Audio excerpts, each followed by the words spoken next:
هذا الحديث الذي يرويه عبد الله بن عباس عليهما رضوان الله، حينما قال: نهى رسول الله صلى الله عليه وسلم عن أكل كل ذي ناب من السباع وكل ذي مخلب من الطير.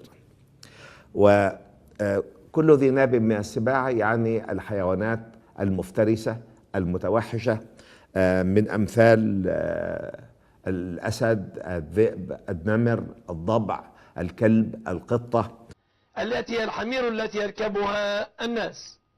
حرام ثم حرام ثم حرام أكل لحوم الحمر الإنسية.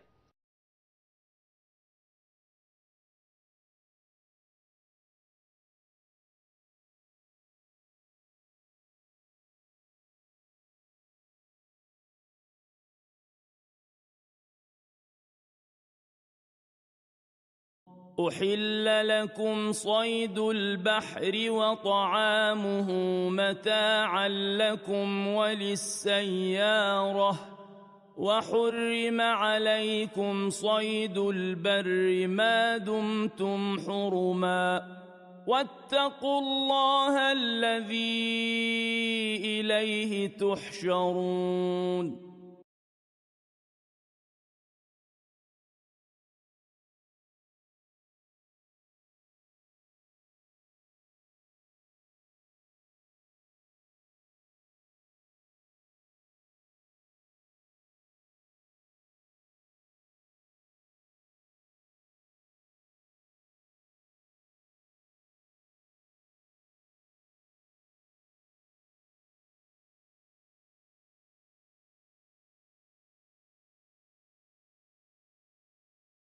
مجاهد عن ابن عمر قال: نهى رسول الله صلى الله عليه وسلم عن أكل الجلالة وألبانها.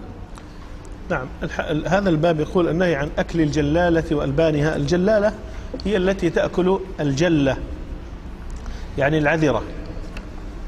العذرة نجسة، والمقصود التي اعتادت أكلها، وليس الذي وقع منها أن أكلت مرة أو مرتين. فنهى عنها ونهى عن لبنها، نهى عن يعني أكلها وعن لبنها، وربما نهى عن ركوبها أيضا. لأن وعلماء الإسلام تحدثوا عن هذا الموضوع من قديم الزمان بناء على نصوص وردت في ذلك، كلها تنتهي إلى النهي عن أكل لحم الجلالة وشرب ألبانها. والجلالة هي كل ما يتناول العذرة والأرواث، وهي تشمل الإبل والبقر والغنم والدجاج والأوز وغير ذلك من كل ما يتناول هذه المواد.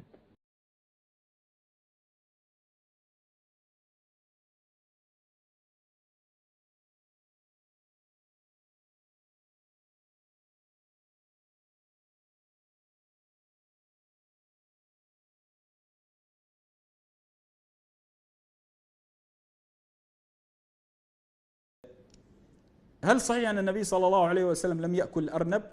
هو النبي صلى الله عليه وسلم عرض عليه لحم الأرنب فقال إنها تحيض، لأن الأرنب يلد ولادة، فقال تحيض، فلهذا النبي صلى الله عليه وسلم عافه، لم يأكل.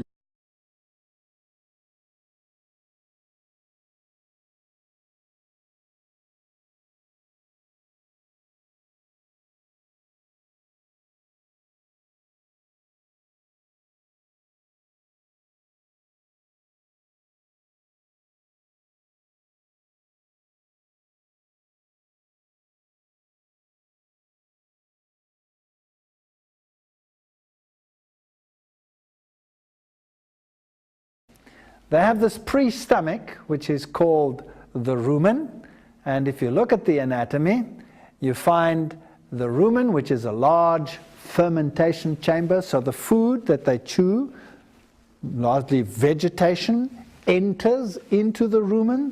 Their bacteria ferment this product, and in ruminants with a cloven hoof, this food is regurgitated, goes back into the mouth, is chewed over and over and over, and goes back into the rumen, and then it passes through various chambers like the omasum, the abomasum, and eventually comes to the true stomach. the abomasum where it is digested.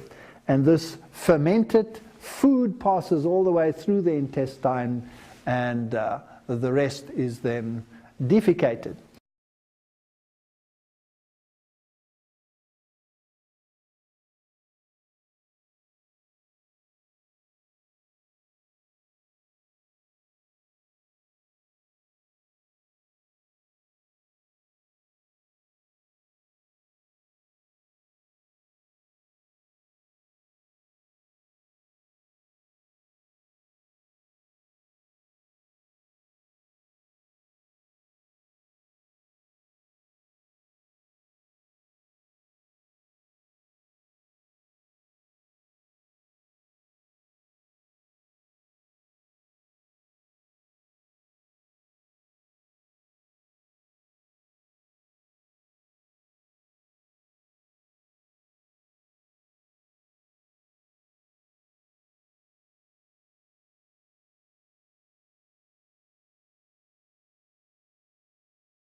They tend to practice coprophagy. Coprophagy, phagy means feeding. They ingest their own excreta. That's one of the reasons why these creatures might be considered unclean. So it's also a form of chewing the cud, but of course, instead of taking it from a pre-stomach, the rumen, and regurgitating it to the mouth, they're taking it from the other side. And that makes a big difference. When the food passes through the intestine, then waste products are left together with digestible products at the end. And when recirculated, some of these chemicals like secondary bile salts and all of these issues which are detrimental are added to the food chain.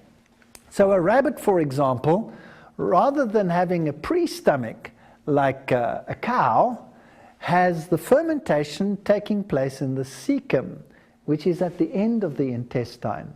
So now there's only one possibility.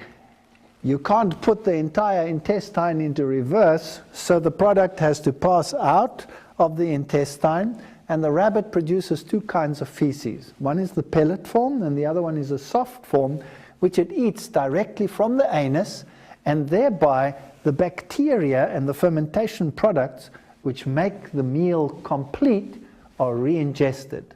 But because it passes right through the intestine, you have some of the secondary products which are harmful also passing through the intestine, and this animal therefore has a higher toxic load than would a ruminant under normal circumstances. So we see the cecum here in this dissected creature is very, very large and lies there as a big fermentation chamber. If you unravel the intestine of a rabbit, for example, you have this normal intestine where the absorption takes place over here, and then you have the large cecum where the fermentation takes place. So the only possibility to re-ingest that is to take it from the other side.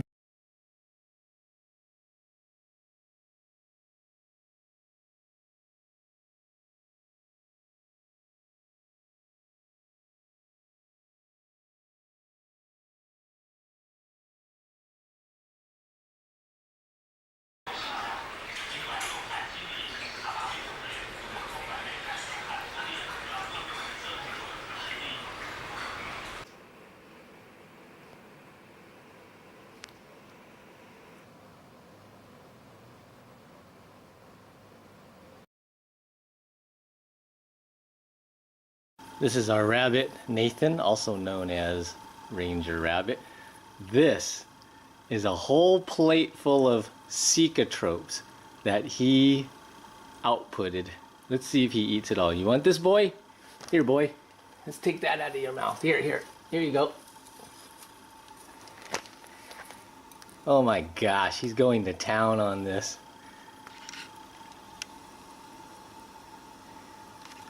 I can't believe you really like that.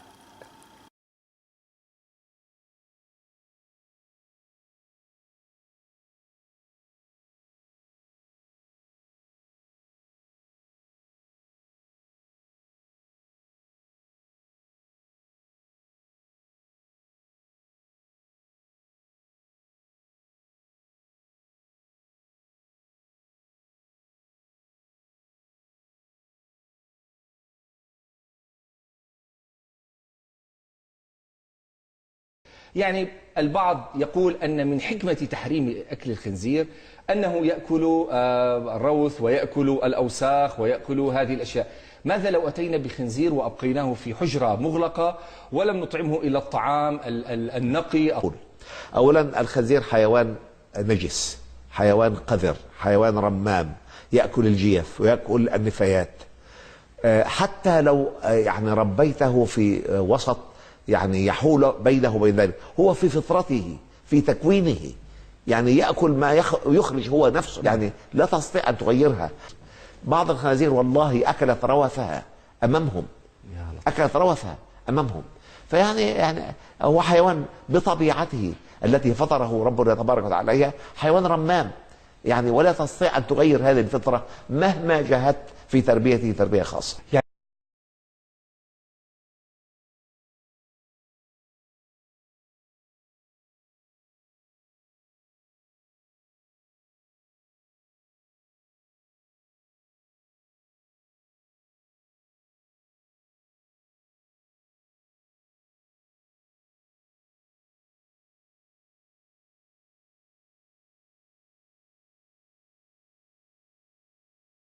Now, an animal like a fish, which has fins and scales, is very interesting because somewhere in its life cycle, it is largely herbivorous, even if it is in the younger or larval stages that it is herbivorous.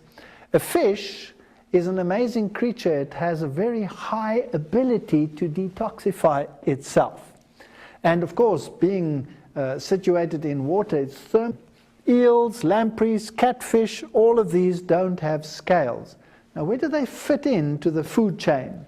They are largely scavengers, and they will eat virtually everything. So they fall into the category of biological accumulation. They accumulate more toxins than the others do, and therefore should be considered unclean. Sharks and rays would fall into the category of the unclean, and they're a fascinating group of animals.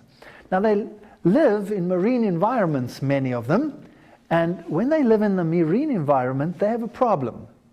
They don't have the ability of the fish that have fins and scales to rid themselves of the salts which constantly move into the body as perfectly as the others do. So these creatures solve their osmotic water problems in a different fashions. A bony fish will excrete salts through the gills, so when it drinks seawater, it desalinates the seawater and gets fresh water through this process. And that is how these fishes survive in a marine environment. A shark, on the other hand, also has less salt in its body than the sea has. So you would have the problem that water tends to leave the animal. It has a salt gland in the rectum whereby it can get rid of some of the salts, but it solves its water problem by retaining urea. And so it has very high levels of urea. Urea is, of course, a waste product which other animals just excrete to get rid of it because it is toxic. But these creatures retain it and have developed a resilience and a resistance to this product. So in fact, they are like urea enhanced creatures. So what would happen if you took the fins off the top of the animal and dried them? Well, what you would get is you would get crystallized urea. And when you make shark fin soup, that's exactly what you have. It's like putting a urea tea bag in the soup. It surprises me that it's so expensive